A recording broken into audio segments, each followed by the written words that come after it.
साथ संगत जी, प्यार से कहना धान्यकार जी, यहाँ सभी उपस्थित जो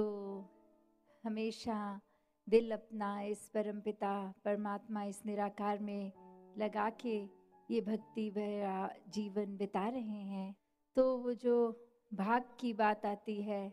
कि अक्सर हम ये तो दुनिया में देखते हैं कि ये शब्द ही कि ये भाग के अर्थ कितने अलग हो जाते हैं। एक वैसा भागना जिसको दौड़ना भी कहा जाता है, एक वैसा भाग कि इसके टुकड़े कर दिए जाएं, इसके भाग कर दिए जाएं, एक ऐसा भाग जो शामिल होने की बात होती है, हिस्सा लेने की बात, भाग लो, और एक भाग्य की बात कि ये किस्मत की जो बात आती है। तो हमें ये किस्मत ने तो भाग्य ने ऐसा बना दिया कि इस संसार में इस मनुष्य योनि मिल तो गई, ये आत्मा का कल्याण जिस योनि में होना है तो ये तो हो गया। अब हमारा ऊपर ये चुनाव कि हमने जीते जी कौन सा भाग लेना है।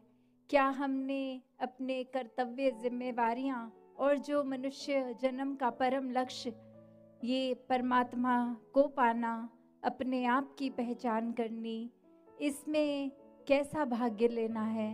वो भाग लेना है कि जिम्मेवारियों से इस लक्ष्य की प्राप्ति से दूर भाग जाएं या फिर इसका भाग बने। अक्सर संसार में कैसे वो समय भी ऐसे आते हैं कि हमें लगता है कि इस समय क्या हम घर परिवार की जिम्मेवारियों को पूरा करें या इस समय और कुछ किया जाए, तो बहुत ही ये तनाव से हो जाते हैं, ये दिमाग दिल बट जाता है, उसका भाग हो जाता है। तो बात वही कि जब ये परमपिता परमात्मा ही सब कुछ है, इसी के अंदर पूरा सृष्टि, पूरा ब्रह्मांड हमारे भीतर, सामने वाले के भीतर, वो बात जो हर किसी धर्म ग्रंथ में बताई गई कि मुक्ति के हकदार इंसान तुम इस मानव जीवन को जी के इस प्रभु परमात्मा को हर समय के लिए देख लो, ये ब्रह्म ज्ञान लेकर। तो ऐसा करने से फिर वाकई ही वो जीते जी मुक्ति के हकदार बनते हुए फिर जब ये श्वासें खत्म होंगी तो भी वो मुक्ति मिलनी संभव तभी होती है जब इस ब्रह्म ज्ञान के ऊपर चले, इस परमात्मा को हर समय देखें, इसके एहसास में रहें। और फिर ये भी पता चल जाता है जब ये रचनहार ही एक है तो सारी रचना एक है, सभी इसके बनाए, फिर कोई भेदभाव नहीं, कोई नफरत के कारण नहीं, कोई ऊंचा नीचा नहीं, सब एक समान, सब बहुत ही श्रेष्ठ। तो बात वही कि हम अक्सर धर्म ग्रंथों को पढ़ लेते हैं जो कि बहुत मुबारक कार्य है कि ये पढ़ने को भी पढ़ें, पर बात वही है कि सिर्फ एक, जैसे हम अभी श्रवण भी कर रहे थे कि पढ़ने तक सीमित नहीं रहना, क्योंकि पढ़ेंगे और कोई भी काम अगर हम बिना समझे करते हैं वो फिर रटन हो जाता है, वो सिर्फ एक बुद्धि में याद करके ही वहाँ तक ही सीमित रह जाती है बात। पर ये असली भक्ति तो भक्ति मार्ग पे रह के वो भक्ति में जीवन जीना है, वो कर्म करने हैं, तो ऐसे कर्मों के ऊपर केंद्रित करें। वरना तो वो कहानी हर एक ने पता नहीं कितनी बार सुनी होगी कि वो एक शिकारी जब तैयार करता है अपने शिकार से पहले और बहुत सारे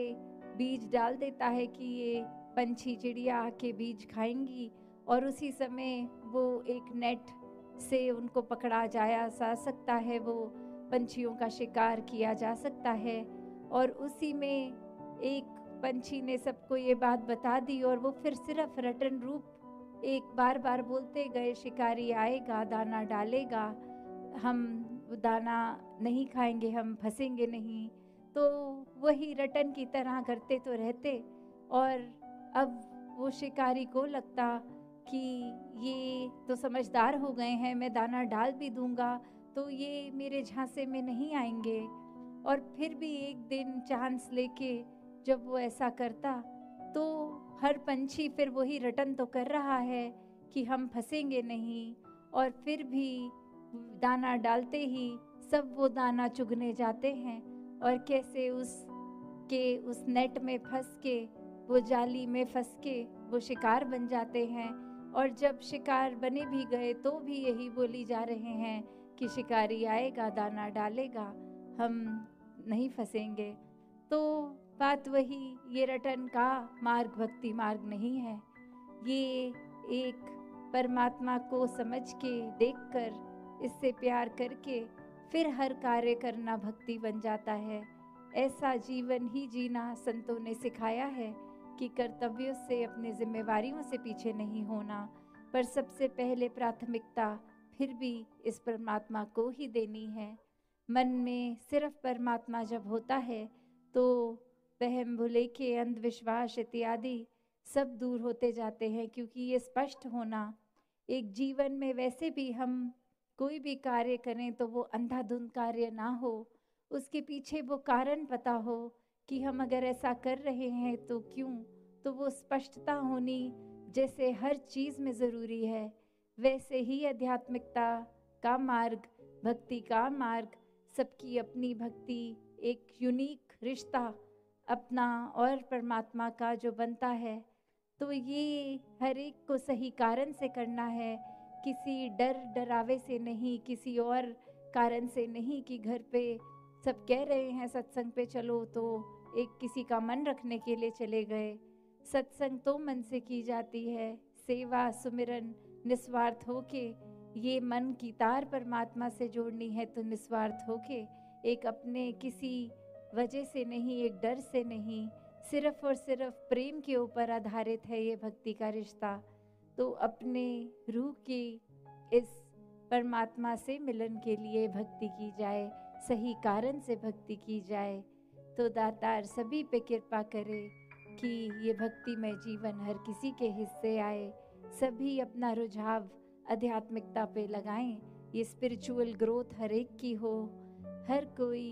अपने आप को मानवता के लिए समर्पित सेवा में लगाए रखे, मन से सुमिरन इस परमात्मा के साथ लगन लगा के करता जाए। संतमति वालों के साथ ये सत्संग रूप सिर्फ उनकी बातें सुनकर कान तक नहीं, जीवन पे भी एक लागू की जाए, तो दातार हर एक पे कृपा करे, सभी की भक्ति और दृढ़ होती जाए। साथ संगत जी, धन निरंकार जी।